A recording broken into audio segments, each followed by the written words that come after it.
Advice podcast. I'm your host, John Pachuto, and I'm very excited to have Evan Johnson on with us today. Evan, how you doing, my friend? I'm doing pretty good.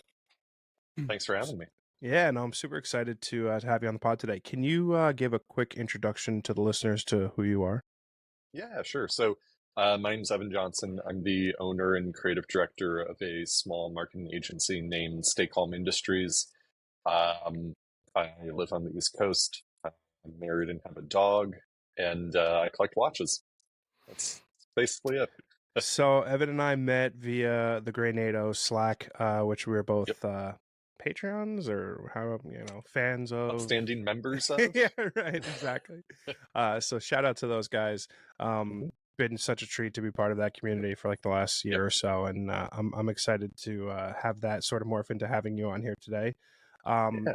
Talk to me a little bit about your watch love, your collection, Sure. how that sort of affinity started for you, and then what led you to the Grey NATO and all things beyond. Yeah. So, I probably started getting interested in watches around like 15 years ago or so. And I mean, besides the couple watches that I have a memory of, but they were probably like from Macy's, that I grew up with, right? And probably like a lot of people back then, that didn't really know what the world was. I picked up a diver and a pilot's watch from Invicta. And they like had the big canteen crown covers and stuff. But like Yeah, when you didn't know, cool. Like yeah. that's neat, it's this thing, Um and then I distinctly remember my first Seiko, which was like the next thing I moved into, right? I sold both those things, God knows where. And I got um, the Seiko Atlas, which you don't really see anymore, but it's a 60-minute bezel, no hash marks, with a internal bezel for the compass Hmm. directions, right? Steel bracelet, that thing was cool. I should never have sold that. But so back in this era, I was a barista. We're both from the East Coast. I was working down in Doylestown, Oh, nice. yeah, and but living near Allentown with my mom at the time. So I was waking up at like 3 a.m. to go open the coffee shop, which was terrible. Don't do Yeah. that. Uh, for those that are unfamiliar, it's like a hour-ish drive each way. It's Yeah. awful. Yeah. But I distinctly remember saving up for a Gen 1 Orange Monster. Because I was starting to get into the world, of watches. Instagram started being a thing that, you could see cool things on. Um, some forum stuff, but I discovered this thing and I was the one to have, right? Hmm. So I distinctly remember getting that, taking down to my local jewelry shop to get the bracelet resized because I know what I was doing with pin and collar and stuff yet. Hmm. And then like 3 days later, it fell off my wrist because the pin came out. Oh Yeah, no. Did you it lose was it? fine. Oh, okay, No, it, okay. it it came out on a carpet. It was, I took a pin collar out of a separate link. It was okay. Hmm. But learned a lesson there. Learned how to do my own bracelets and stuff. Yeah. Um, and then from there, I kind of started getting into it. I had like the original Alpinist. If you remember the original cocktail series, everybody had the like silvery blue one.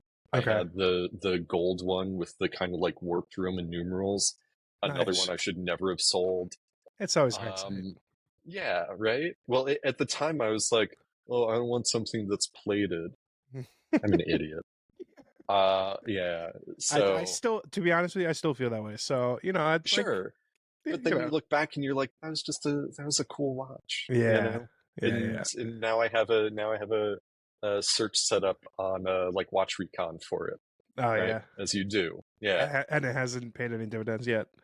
They come up sometimes, but whenever they come up, I'm like, too much. Or Yeah. do I really want to spend like $500 on this? Like, I want to buy a house someday. Yeah, right. So, The nostalgia yeah, factor is not right? 500 worth. Yeah.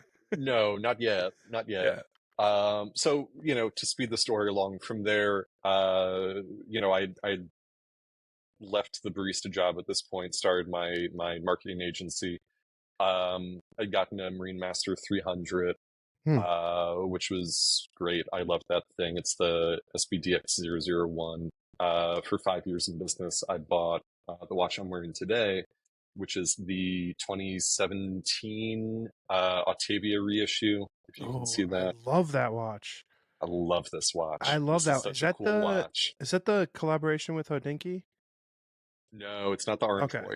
Oh, okay. This Yeah. is just the plain base Yeah. Yep. model. I have it on one of those weird like vinyl old school, Racer. Yeah. yeah, like big hole tropic things that like I don't know what this is made out of, but it's the best rubber strap I've ever worn. Yeah. Um, you know, what, like a year and a half ago, I got married, so I sold off a Congrats. couple pieces. Thank you. Sold off like 5 pieces, bought a GS single sign snowflake. Ooh. Uh, yeah. And then from there, I was like, oh, titanium and spring drive is cool. So I sold The off a rabbit couple more hole pieces, gets right? bigger. So I sold off a couple more pieces, got a double signed titanium spring drive diver from Grand Oh.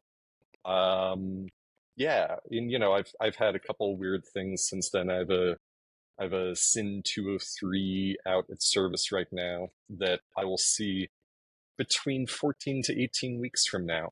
Ooh. Yeah, so that's cool. Not really. Very excited about that one. Yeah. I have an original Icopod Megapode from like, what would that be? Like Yeah. Yeah. 2005, I Yeah. It's think. sick. You know, it's running a little slow. That one needs service too, but that's got to wait because my wife will be like, and I love my wife. I love her very much. I'm not, one of those guys that complains, but Yeah. she'll be wondering why, I have this hobby, So Yeah. That's yeah, fair. so that's my watch world in a nutshell. That's pretty We can cool. get into as much detail as you want, but A yeah, couple things that yeah, strike me that I think's cool is like the yeah, yeah. commemoratization kind of watch. Mm, Um, I have a strong affinity for that. I've done that a million times in my life, whether it's yeah, like a birthday watch, momentous business situation yeah, watch. yeah. I'm eyeing something up this year because I've Oh got yeah, things going well. Yeah, I don't know what I want to do, nice. but it's gonna be something Okay. stupid. I am unlike you. I am single, zero dependence. So Dude, the resource allocation can be slightly yeah, yeah. slightly Slightly different. more reckless. Yeah, right. Yeah, no, that's Yeah. great. In my opinion, the commemorative watch can be a tricky thing, right? Once you do like two or three of them, because Mhm. you got this big birthday, you got the wedding, you got this big business thing. Well, if I keep on at this pace, by the time I'm in my 60s, I'm going to have like 20 watches that are like commemorative and very Yeah. important. What the hell am I doing? You Totally know? agree with you. I was actually just having this conversation with my cousin today Oh, because yeah. I don't know that I want to be like a 7, 8 watch collector guy.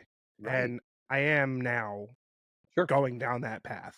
I Yeah. have a bunch of Unimatics. I've got the limited edition Grand Seiko Hodinkee GMT in blue. Oh, cool. Yeah. Um, let's see. I've got all the John Mayer G Shocks. I've got 5 other G Shocks. I've got Yep. a I've got Oh, a yeah. Weiss. I've got a Nomos. I got a bunch of shit. I've got too much shit, is what it Yeah, boils yeah, down yeah, to.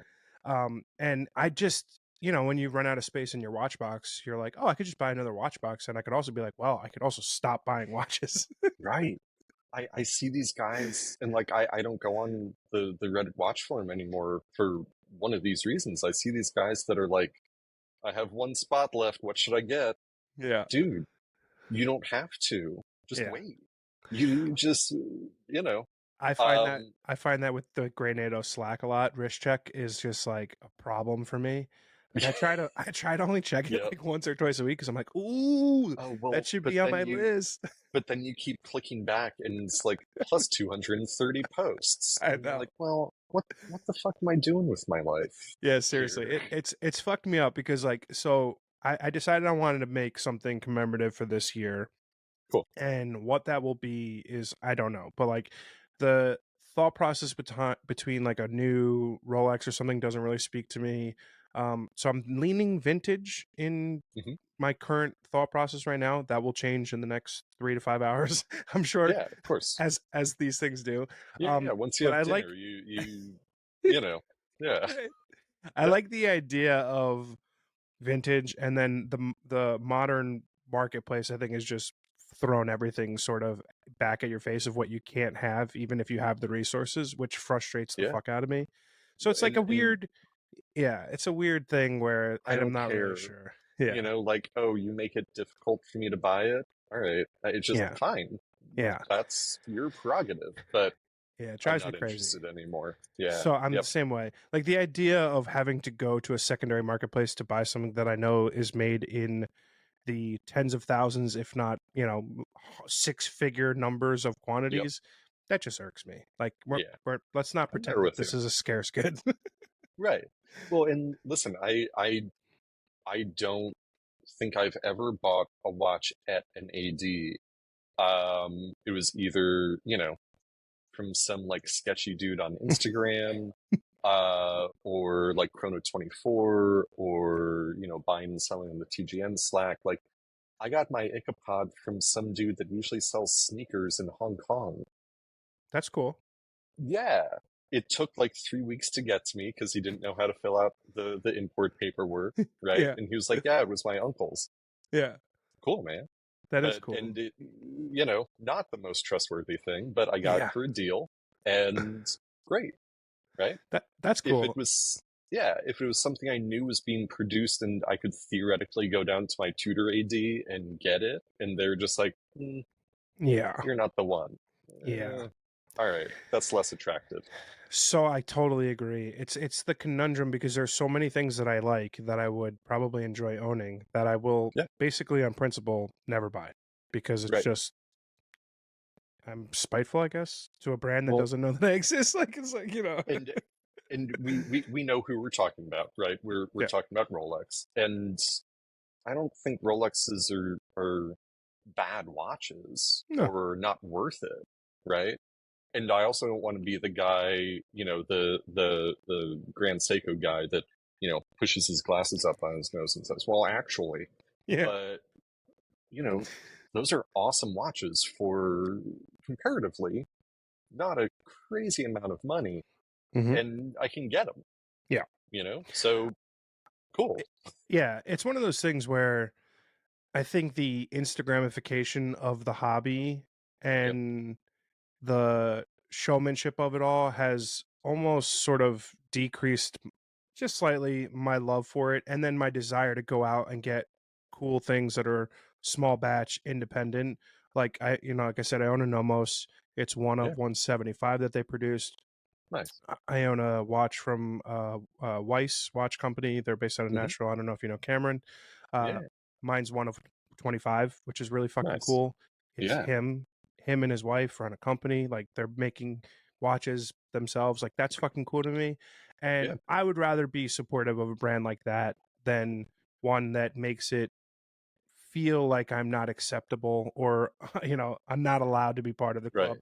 And I say that with the caveat that I've owned a few Rolexes. So Sure. I bought them obviously pre-COVID, pre-craziness, and I've subsequently sold them more or less because as I grew to love watches more, I grew less to love the commodification of it from their perspective, right? Like Sure. the way they look at the consumer is less about whether this will be like a momentous, amazing thing for them, and less about, well, are they going to go buy $1 million worth of jewelry? Then they can get a Daytona. It's like, Right. oh, I'm not never going to be one of those people. So, so I think social media, when we look at it 50 or 100 years from now, we're going to say it's probably one of the worst things that we've ever done to ourselves. Oh yeah, So there's that. Um, it's great to get cool photos to like screenshot and like keep an inspiration folder, right? yeah. But I mean, I am a um, photographer, so same.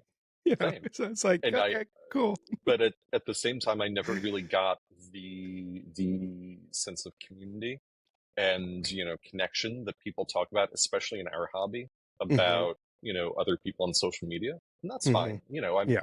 I live a rich life. I don't necessarily need that community. It's nice from the TGN Slack, so Yeah. I get it there. Hmm. The other thing that ties in with what you were saying about certain brands and how they treat people.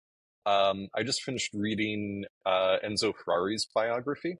Oh, nice. Just I was going through the Charlotte airport and needed a book to read, so that looked good. I grabbed that and a box of C's candy and spent almost $100. So great. Yeah, nice. Um, and one of the interesting things that they talked about in it, as they were setting up their American kind of resellers and representatives and stuff, was that if you treat Americans like garbage, they'll love you forever. And I don't know if that's how they still do things, or how any of these brands still do things, or if it's still in the playbook, or if it's ingrained into culture in luxury, right? But one of the things was that if you treat Americans like trash, they're going to say, I really want this, I which is find that very, very fascinating. interesting, very Yeah. enlightening. Yeah. So, Oh, shit. Now yeah. that is making me think about some things that, Right? yeah, that makes a lot of sense. I've wanted things, I think, because of experiences I've had in stores, luxury goods primarily, Yep. and had terrible experiences getting them. Oh shit. Yeah. You're seeing a mind be blown in real time. Like Yep. I Yep. like that. Shit, I think it still does work. It works I on me, mean, that's for sure. I don't like it, but Yeah. Oh yeah. it does work. Yeah. Yeah. That's wildly interesting. Um, yeah, shit. Wow, that's blowing my mind. Is the Enzo Ferrari book the one that the upcoming Adam Driver movie is based on? Is that biography? I think it's out, but Okay. yes, Oh, right, yeah. right. And it's honestly, it's a really good book. Hmm. Um, it's it starts with his birth and goes to his death. A lot of it is fairly detailed recounting of the early years of racing in Formula and Sweet. F1. Yeah. Saying like, yeah, and then this driver hit a patch of oil and died during this race. Yeah. Things like that. Like it and it does that because Ferrari cared about racing. He did not give a shit about the consumer cars. Oh, He didn't care. He thought those people were suckers. He cared about racing, and that was it. that's cool. Yeah, which cool. He was a very interesting man. And frankly, the book starts with a intro from the author talking about how, like, hey, some of this stuff is going to come off as not that nice. I'm trying to do a very straightforward and very, you know, fair view of this A man that, complicated person, yeah. yes, a very complicated person. Yeah. It was really good. I, Did I you really liked it. I'm assuming you saw Ford versus Ferrari. I did. I did. One of my Yep. favorite movies. I watched that movie a lot. I think Yeah. just it's a beautiful. I mean, and I think anybody who's into watches, into cameras, is probably into like that time period and Yeah. those kind of nostalgic So films. I liked that movie so much when I saw the Ferrari guys, and specifically Enzo, which I doubt he was actually at that race. He didn't travel a Yeah, lot, yeah, yeah, but they had the tiny little Ferrari lapel pins, yeah. and I was like, oh, that looks good. So after that, I started shopping around to my vendors to get a tiny little logo That's pin awesome. that me and my team can wear when we go to places, and it's a quarter inch to a side. It's a square, um, and Enamel. most places, yep, yep, all enameled and everything. And most places were like, we can't make anything that small. But credit where it's due, Wizard Pins. When I told them what I wanted, they said, "Yeah, no problem. How many do you want?" That's pretty cool. Yep, very cool. Uh, So now whenever we go to a networking thing or anything like that, we all have matching lapel pins. I like that. Yep. I think Yeah. it's subtle and it's like, the branding of it all is cool. I was Well, actually very randomly, I want to say, I don't know, 10, 12 years ago, a buddy of mine, Scott, wanted to start an enamel pin business. And I was nice. like, Scott, we're not going to sell enamel pins. I was like, dude, what are you talking about? He's like, man, you remember like when the Olympics used to happen and you'd get like those sets and like all that? He's like, we should do that. And I was like, yeah, but like, you do realize you don't see that stuff anymore because nobody fucking buys it. I was like, Right. great. It's cool. It's nostalgic. Nobody wants it. Dude, but turns out yeah, nowadays, like, look, it's a slave one in an yeah, that's enamel cool. pin. I Yeah. have I have the Millennium Falcon somewhere. I'm I don't I'm know how I found. I'm not a collector. I just yeah. somehow ended up with these. The zombie Oh, dude that's awesome. from yeah, you know, yeah, Yeah, it's I great. think they're cool. I actually have a small pin collection of, wait for it, Olympic pins. But it's I don't know that it makes for a great business. It makes for a great, hobby to collect and or to have some, Sure. but how many manufacturers are there? You said it, you found one. So, Right.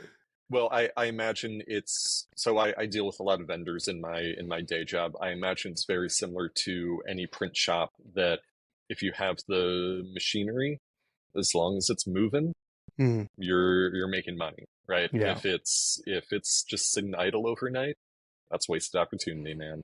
You know. Yeah. But yeah, yeah. I'm curious. First of all, I think Stay Calm Industries is probably the greatest name for a Mm, marketing company I've thank ever you. heard. Comes from the Great. tattoos. Oh, I love that. Talk to me about the impetus of starting something on your own versus, say, continuing on or being, another cog in the wheel at a separate company. Yeah, sure. So that barista job that I mentioned, um, I had gone in, and this was what, 2013. I had gone in January 31st, worked my shift, and they said, we were all in there, which was weird. And they said, hey, nobody stock anything tonight, or come in tomorrow. And we were like, what? And they were like, you're all laid off. We're closing. And we said, oh, okay. So cool. Um, but the next day, I decided to start an advertising agency. I was watching a lot of Mad Men at the time. Nice. Yep.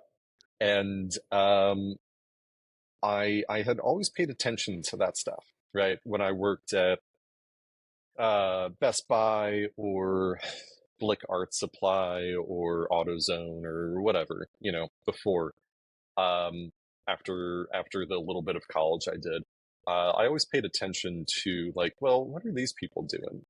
That thing doesn't look that good. This website sucks, Hmm. that sort of stuff. Um, so I figured as a laid off barista, there's not really a lot of risk in starting this, right? I can just say, yeah, I'm going to start an advertising agency. So I then proceeded to go on a week-long vacation, which I had already booked with some friends the next week, to a off-season ski cabin in West Virginia. Drank gin tonics in the sunroom and had a panic attack the whole time while I Yeah. built my first website. It was great. Yeah. Yeah, and then from there, the first month I signed, I was very lucky. I signed a bar and a record store down in Doylestown right away. So I was able to pay, my car insurance and my car payment, right? Hmm. And luckily I was, living at my mom's, so I was pretty rent free. She was a great Hmm. roommate.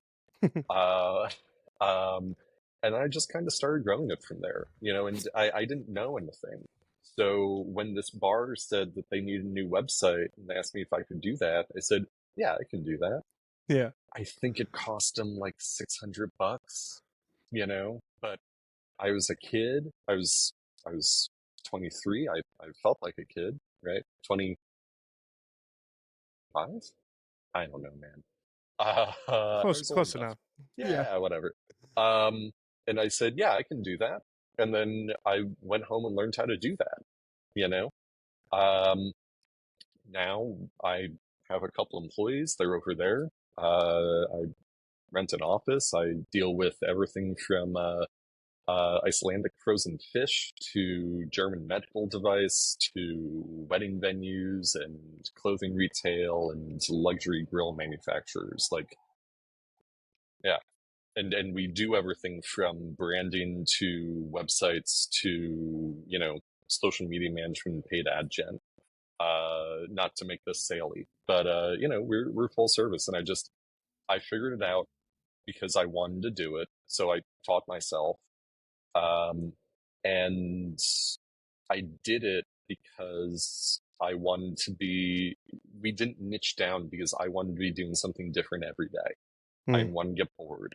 I didn't want to be figuring out, how to optimize this click through rate by, 3 cents for this month over last month. God bless those people that can do yeah. that. I'm not that guy, you Mm. know. Um, so yeah, that's kind of how we started and I'm why. I'm I'm a huge fan of the pragmatism surrounding like major life decisions like that. Yeah, I had a very similar experience. Mine happened a lot later in life, but in August of 2020, I got laid off from my job, COVID. Uh, sure. I hired also, my first employee February 19th before COVID. oh wow, Yeah, that was fun. I started the job on March 9th. By March 11th, my second Wow. day, we Yeah. were fully remote, and Yep. then shit happens. Um, First in, first out, right? Or yeah, last in, first out. right, Yeah. yeah. Yeah. August panic attack, trip around the country in my Jeep because I Cool. didn't know have anything, couldn't go anywhere. Right. Um, and I was like, what the fuck do I want to do with my life? And it's funny how when you're in a position of utter chaos and everything in the fucking world is falling apart, both figuratively and literally, Yeah. that I had this sort of epiphany moment where I was like, I will never work for anybody else ever again in my life. There you go. Um, sounds as if you had a very similar experience. I'm a terrible employee. Yeah, yeah, yeah. Same. Yeah. No, I'm completely with you. Same. Yeah. It's one of those things where through a lot of my 20s and into my early 30s, I'm now 38. I spent so many like different jobs and sales trying to be successful for somebody else's product and somebody else's thing that Yeah. I never like enjoyed it. I liked the compensation. I didn't like Sure. what I was doing. And but I never stopped to ask myself if I like liked it or if I cared. I just was Sure. doing it because, you got to pay for your car. It's like And I don't begrudge them, you know, wanting and having people work for them to oh yeah. make them that money. That's I'm doing that thing now, right? Mhm. But I wanted to be able to make my own decisions, whether that meant I was, going to fail or going to succeed. Like I said, I hope to buy a house someday. That'll be Mhm. nice, right? Yeah. Um, and if I was doing this, well, the thing is, if I was doing this for somebody else, I wouldn't be here because they would have said, "You're an unemployed barista. We don't need Yeah. to hire you," right? Mhm. Yeah. So, I yeah, also I like the idea that I hate the fucking word entrepreneur. I know it's such like same. it's my least favorite thing. I do a million things, don't get me wrong, and I am by myself. I don't have a blanket or, a fucking parachute behind me. It's just me. Yeah. Um, I don't like the term. I will say that sort of understanding that everything in my life lives and dies by my decisions is at times incredibly powerful and also slightly terrifying, but it also makes Oh, you, yeah, I like to say, so when I first started, it flipped between awesome and terrifying every like yeah, 10 minutes. yeah. And now we're out to like maybe like a month or so, you Okay. know. It'll be yeah, and the terrifying parts are much shorter. It's nice. But Well, yeah, it's, with the benefit of time, I think when it like boils down to is like once you build up enough equity in yourself and Yep. whether it's financial or understanding and comfortability in what you're doing. I think once you have that position of equity in yourself, again, you have the opportunity to trust yourself. And Yep. I've And you know what you're doing, and you're confident, and you also see things, mm, right? I just had a conversation with a client that wants to move from retainer to project based, and I saw it coming for like a month. I mhm, was just waiting for him to bring it up and have the conversation, and it's almost the end of the month, so that's when he did it. And that's yeah. fine. Hmm. It's I'm lucky enough to be at a place where losing a client or two, or things shifting like that isn't something I need to worry too much about. If they all decide to leave, or half of them decide to leave, I'm gonna, you want a creative director? Do you want to Yeah, hire me? right. Yeah. But it's I'm more confident in my position, and I can see these trends from a longer timeline, so I know better how to prepare. And I've been consciously for the past couple of years working harder on working on my business and Mm, not in my business. yeah. My favorite thing to do is to replace myself. You know, I don't do any social media management. I don't do any graphic design or branding or web development. I have those people. Yeah. Tell them if something looks good or not. Hmm. But what I concentrate on is building the business, creating systems, creating processes, signing new clients, and deciding where we're going to be going. Hmm. You know. Yeah, the 9,000 other things that takes to run a company. Oh Yeah. yeah, Yeah. my uh, employee compensation insurance decided that they want to do a full audit on me to confirm that they're charging me the right rates, which is fine. Yeah. That's what they do. But Mm, now I have to figure out how to go find the reports that they need and yeah. export those and ask my accountant and send them. And I won't have to use these skills that I gain again until I forget them. Yeah, right, exactly. Right. Yeah. I So do great. I do like that there is a part of like business like when you talk about losing a client or when I think of it like not getting an opportunity to shoot something that I really wanted or being Sure. excluded from opportunities or failing on something that I tried really hard for. I almost always am now, and this is with the benefit of hindsight and age, come to the realization that it's just opening up the opportunity for something else. I Yep. think if you take any good failure, any good loss in life and dwell on it, it's going to totally wreck you. But if you're able to Yeah. look at it as opening up the opportunity of, okay, I don't have to work for this customer anymore. I can find someone bigger, better, or more Yep. strategically aligned with what we're doing. And what can I learn from it? Yeah.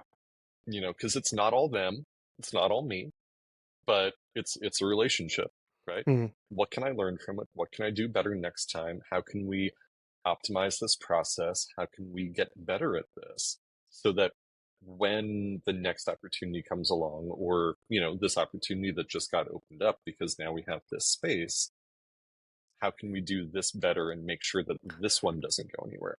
When Sometimes it's you, just personality. when you, Sometimes there's nothing you can do, oh right? But yeah, when you have a yeah, company named Stay Calm, I think it probably comes second nature to you. But I am curious, in this instance where you're losing a customer not by will but by choice, how yeah. do you stay focused, stay calm in the moment, and understand that there's like opportunity in the loss? I've been doing this for so long that this has happened so many more times to me Mm, than they have had to do this. yeah, So I almost treat it like I tell them like, hey, this is okay. This happens. I'm not worried about it. I don't want you to feel worried about it. And notice how my voice just got softer and more calming, right? I have to walk them through, this is a normal thing, right? hmm, Because a lot of the businesses we work with, they've never had to do this before, or they feel like they're firing somebody. And like, buddy, if you look at every client as a job I've interviewed for, and, when I lose that client, I'm getting fired.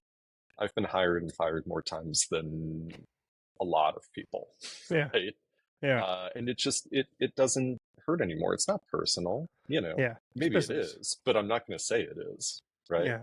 I look at it like It's business. any good opportunity that I don't get is not me, right? We Yeah. have different Or, visions and and maybe it is you, and that's yeah, fine, yeah.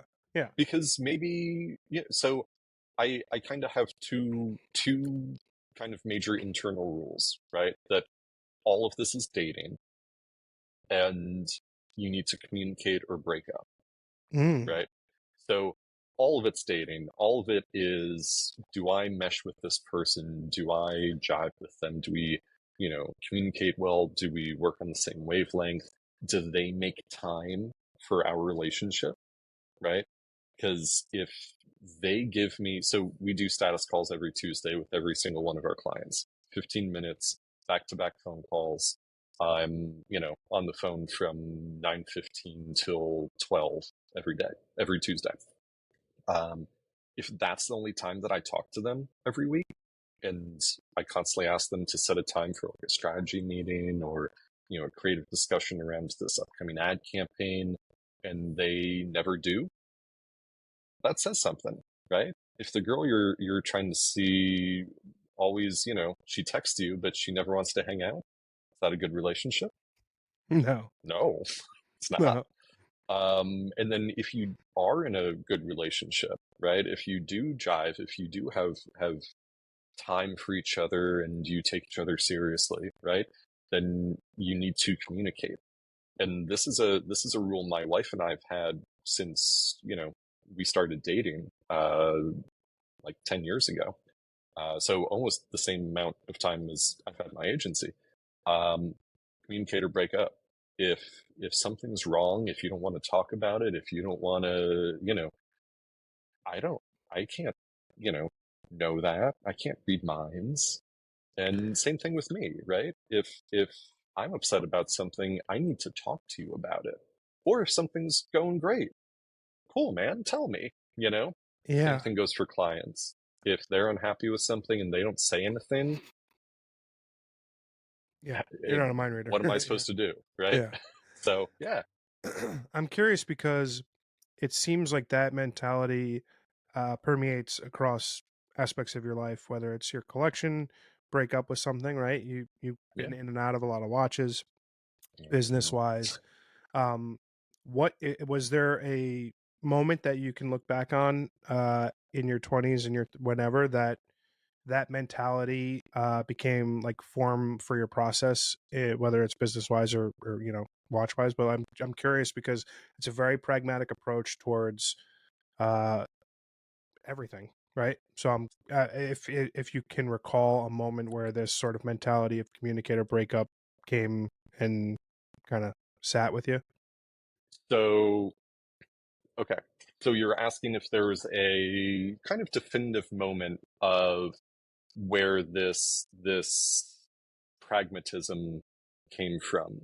Mm-hmm. Um, my wife and I started dating about 9 months after I started my agency, and I told her I have a marketing agency, and she was like, "Oh, cool," and she thought it was this.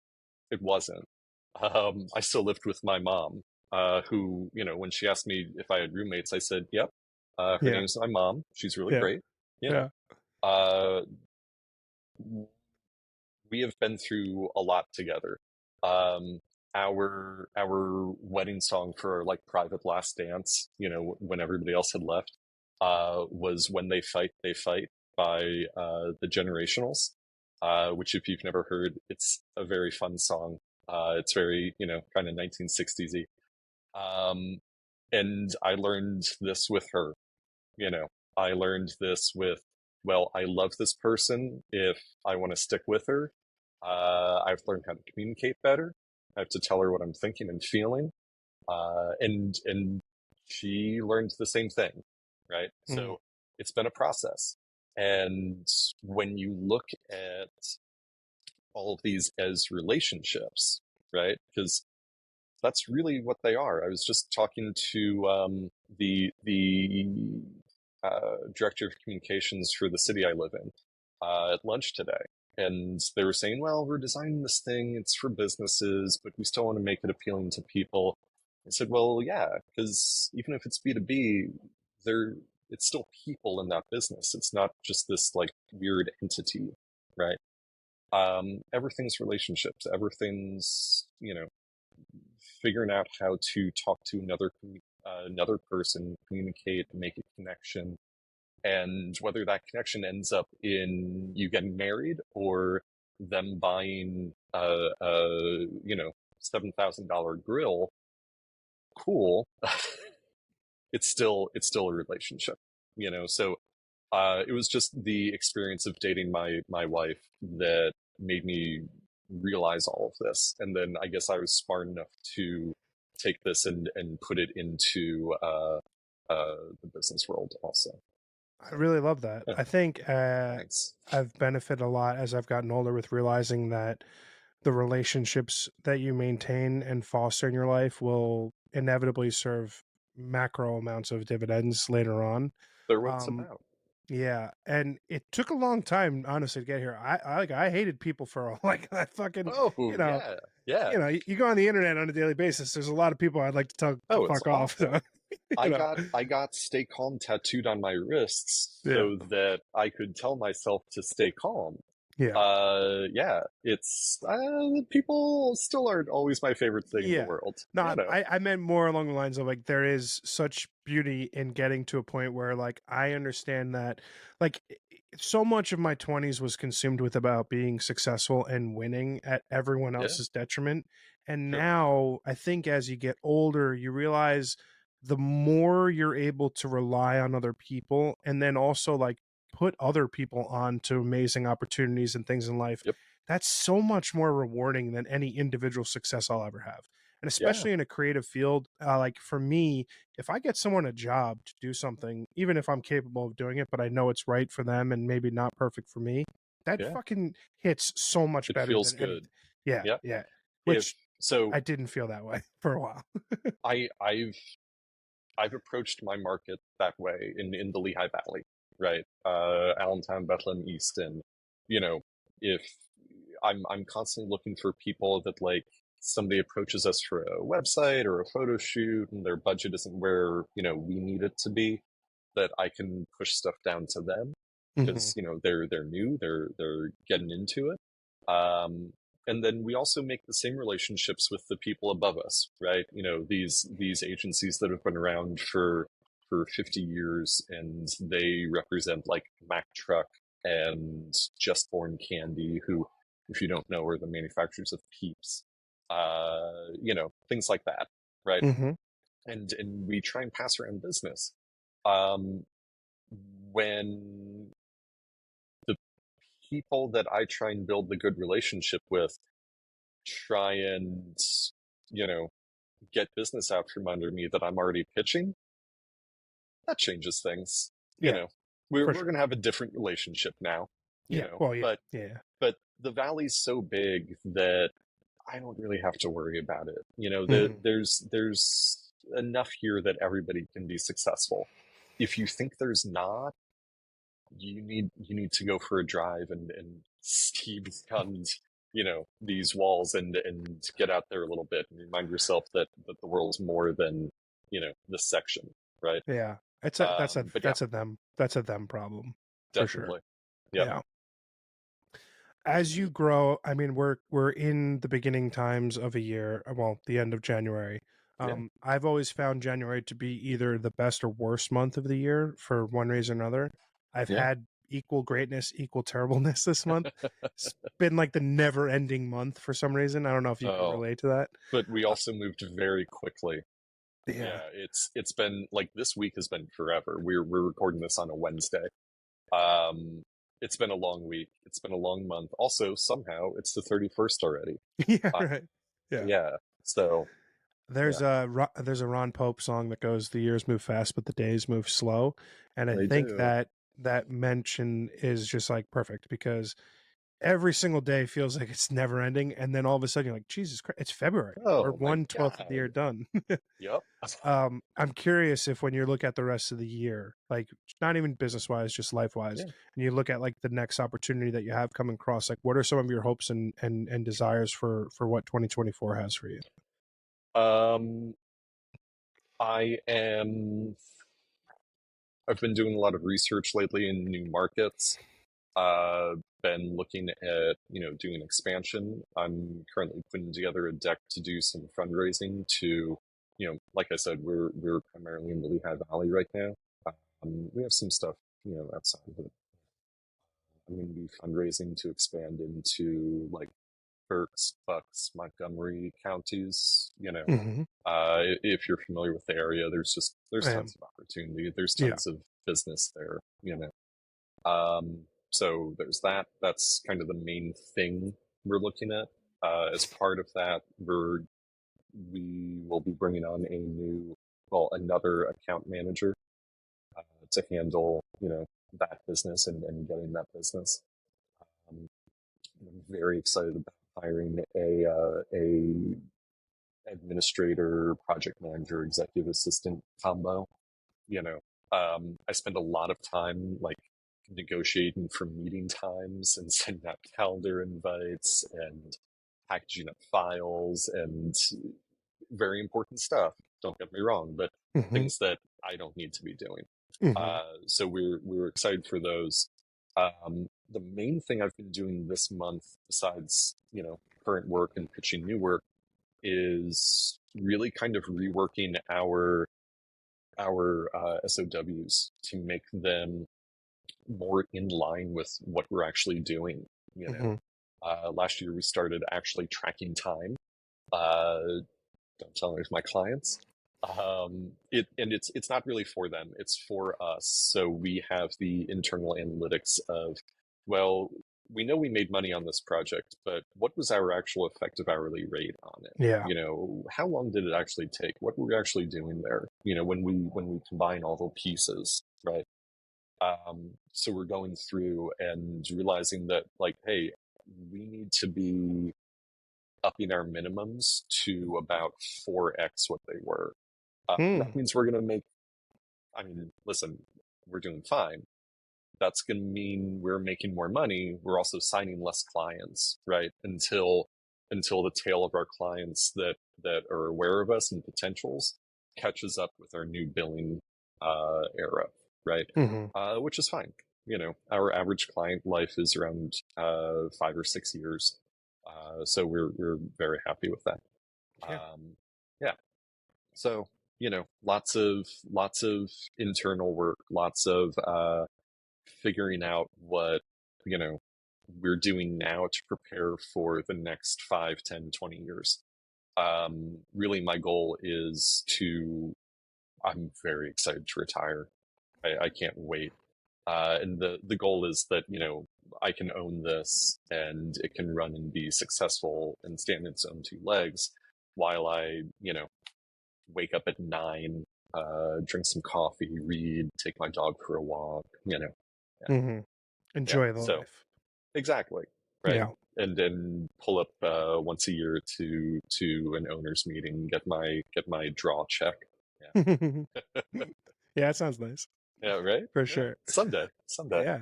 Hey, listen, I'm a firm believer of if you put the right practices in place and have the right targeted mindset, you can accomplish anything in your life. Yep.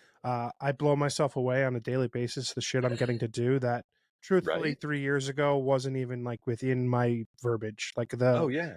the world that I live in now and the happiness that I've achieved in a very relatively short period of time was well beyond any of my wildest hopes or dreams Yeah. as early as 3 years ago. See, I was on an all day photo shoot last week at a brewery we just signed, Oh, nice. and it was like 3:34. I had been there since 8 in the morning, right? Um, and this one lady was like, "Do you hate these days?" I was like, "No, man. I mean, they're not my favorite because like I still have You're work not to doing do when anything. I get Yeah, home, right. Yeah. right? Yeah. But no, I don't hate anything about what I do because I get to do this. I'm Yeah. not selling cell phones at Best Buy. I'm not selling auto parts. Like, this is way better. The worst day of this is better. Oh, see, that's Yeah. beautiful. That's so Yep. true. When you find the thing that even the shittiest part of your job still bring you joy, you know you're doing the right thing. That's right. That's Yeah. right. Evan, I'm greatly appreciative of your time today. I'm super glad we This were was able to do wonderful. this. I had Yep. such a great time talking with you, and really, really glad you were able to come on the podcast today. And just Me really too. thank you so much for your time today, man. Thanks for having me. My pleasure. Take care.